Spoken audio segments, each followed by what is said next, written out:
He lives here from 86. Did you bring anything to trade? Is that all you did here was trade?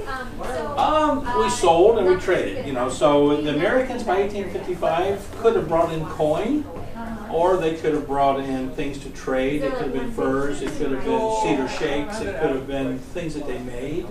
And so this was the Fred Meyer of 1855. So as an American settler, this would have been the place that you would have come to equip your homestead, things like that. There were some stores in Olympia and still, but they weren't nearly as well equipped as we were. Ezra Meeker, if you're familiar with Meeker, who was the founding pioneer over in Puyallup. So this building next door is an original 1850 building, and the White House, which is the factor's house, is an original 1855 building. And those two buildings were moved up in the early 1930s, and they were moved up. They were given by the DuPont Corporation to the Washington Historic Society and the young businessmen of Tacoma, Young Businessmen Association. They financed moving these two buildings up here and recreated Fort Nisqually. So this wasn't the actual location? No, this is not the actual location. So if you're familiar with Fort Lewis and I-5 South and DuPont, so the original location is in DuPont. So if you get off of I-5 and go through that new street called Center Street in the new part of DuPont, about a mile over you cross Sequalichu Creek.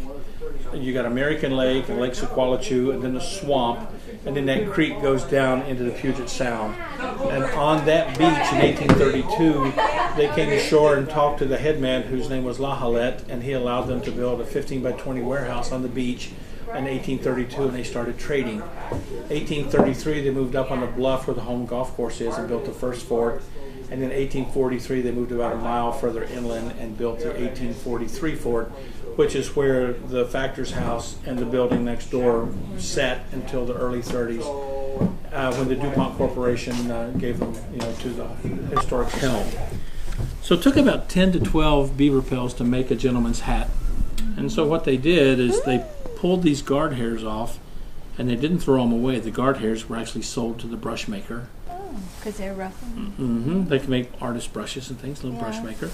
And then this beaver wool, they would shave it off and make it like a fluff. And so just like when you pull the lint filter out on your dryer and you pull, it's almost like a piece of felt. So what they would do is they would take layers of it with heat, pressure, and steam, and they made a thick felted beaver cloth that they put onto wooden forms and formed into the gentleman's hats. And so the hats were actually made out of felt from this inner wool, and they were waterproof. Really? Well, that makes sense. Yep. The Orient, the royalty in the Orient, they love the otters. That's a coyote. This is a silver fox. That's mink, ermine, and muskrat. And then we've got fox and more mink, and then marten, and of course raccoon, and then of course there's a badger over there.